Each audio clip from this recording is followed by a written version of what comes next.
Sir, sino po sila, sir? Jerry Villoda. Okay, Boss Jerry, anong auto itong dala natin, Boss Jerry? Toyota Altis. Toyota Altis. Ito, boss, may tema ba yung auto natin? Ano ba? Naka-static siya. Static to, mga auto. Medyo talagang pangmalakasan sa loob, boss. Tama ba? Boss Jerry, syempre very curious sa mga auto natin. Para po ba kayo nahilig sa pagkukotse, boss? Sige. Nahilig ako sa pag-auto. Dati na ako nanonood ng mga car show. Hanggang sa dumating sa panahon na panibagong build ko. Ikaw na yung nagsiset-up din talaga, boss. Actually, ang nagsiset up sa akin si Classical. Okay. And ang pagdating sa sounds naman, si Traffic Audio. Yan. Mamaya pag-usapan natin, mamaya shoutout natin, Boss Jerry. Boss Jerry, syempre sa auto culture, okay lang po ba? Check natin loob, labas, makina, okay lang po? Okay lang po. Pwede, so tara check.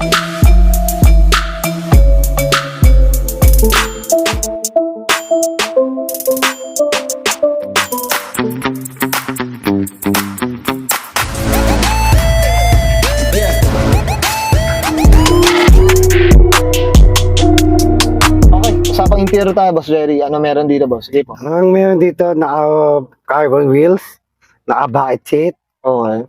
and sound system. Oo, okay. Ito, boss, itong ganitong variant, talagang naka-wood na talaga itong mga ganito. Opo, naka-stock na Stock na rin talaga siya. Okay po. Okay. Ayun, malinis lang din talaga siya. Kumbaga yung accessories niya, yung talagang mga kailangan lang din talaga, boss. Okay, ito, tsaka may pailaw pa rin dito sa speaker napansin natin. Kasi may sounds nga rin to, tama ba, Boss Jen? Apo. Okay. Boss, okay lang ba? Tingnan natin yung sounds natin sa likod. Okay lang po ba? Okay lang po. Okay lang, so tara. Tough long battery. Tough and long lasting.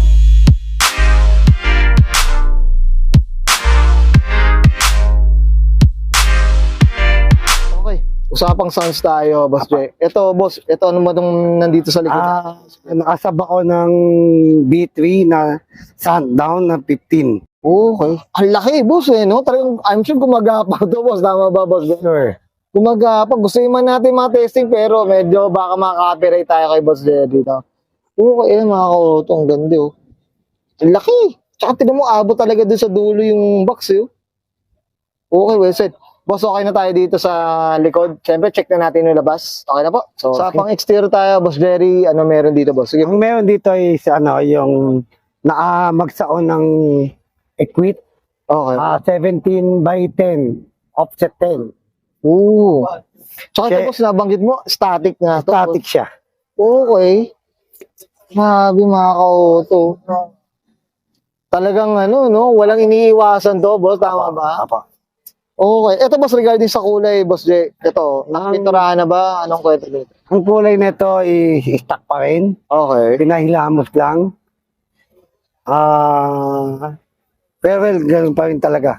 Oo. Dati siyang daming tama at ngayon maayos. Pero ngayon maayos na no? Pantay na rin talaga. Pero sa likod naman, dito, naka-negative camber. Okay. Nakasagad din na Ito nakapiki, no? Nakapiki siya. Uso na rin talaga yung ganyang, Uso na rin boss J, no? O sige pa. Okay. Ito, boss, regarding sa mga salamin natin, wala talagang tint. Ano ba? Tinted, tintless? Clear tint. Ay, wala Clear siyang tint. tint. Wala siyang tint. Wala talagang tint. If ever walang tint. Okay. Tsaka medyo kakaiba para sa Altis, saka no? Naka-static na ganito, no? Sige, boss, dito sa likod naman, Boss J, ano meron dito? Sige po. Yung sa likod naman siya, nilagyan ko siya ng Bossa pipe. Okay. Parang JDM style. Oo nga. Ito, boss, curious ako sa mga nagpapalagay ng ganyan. Hindi ba mahirap i-maintain yung ganito dahil, kasi syempre, nakatutok siya sa pataas, no? Hindi naman siya mahirap, pero sabi nila, pinapasukan ng tubig. Hindi naman, kasi may buto sa ilalim yan. Oo, kumbaga yung tubig kasi, no? Sa sala. Yun. Wag lang mapapaglawan ng bata lagyan ng buto. Oo nga, boss, no? Diyos ko. Yan, yun ang mahirap, mga kauto. Kaya tayo kailangan ingat din talaga. Okay, mga kauto. Usapang Altis tayo. Boss J, okay na tayo dito. Check natin engine. So, okay. So, tara. Okay, usapang makina tayo, Boss J. Ano meron dito, boss? Sige po. Ang meron dito, naka-stock lang din siya. Okay. Nilagyan ko lang siya ng airflow. Tapos, nag-big 3 ako para sa sounds. Oo, ito kasi dahil yung sounds nga, no? Apo, naka-big 3 yan. Okay.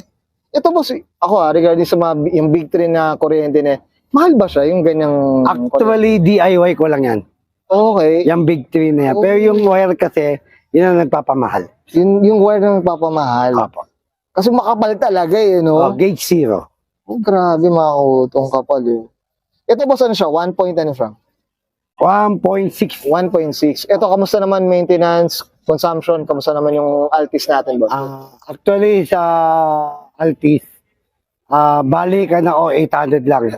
Subic to Caloocan. So talaga Tipid naman siya. tipid rin. Tama ba? Tsaka Toyota to eh. Nung dali lang i-maintain ito. Tama Madali ba? may maintain. Boss Jerry, eh. Mga kauto. Basic na basic mga kauto. Ayan. Sounds din talaga importante dito yung kuryente na ito. Okay, well said. Boss Jerry, okay na tayo dito ba? Yan, okay yan guys, tayo natin interior, siya, engine bay, syempre usapan nga na tayo, Altis mga kauto dito kay Boss Jerry C. Boss Jerry, syempre di mawala, shout out na tayo. Shout boss. out sa family ko, lalo na Irina, at saka sa mga anak ko, na full support sila sa akin. And shout out ang Artist Club, Grupo Toyota, Classical Work, and Traffic Audio. Yun, yes. Ito, kompleto niya. Mukhang walang labis, walang kulang, Boss Jay. Sa Stance. Yan, syempre. Okay, Boss Jerry, okay na, boss? Okay, salamat. Okay, sige, sabahin ka ng Sir Jerry C. Pasok ng 2006, usapang Toyota Altis, usapang G-Var, usapang static, mga auto, and this is Auto Culture.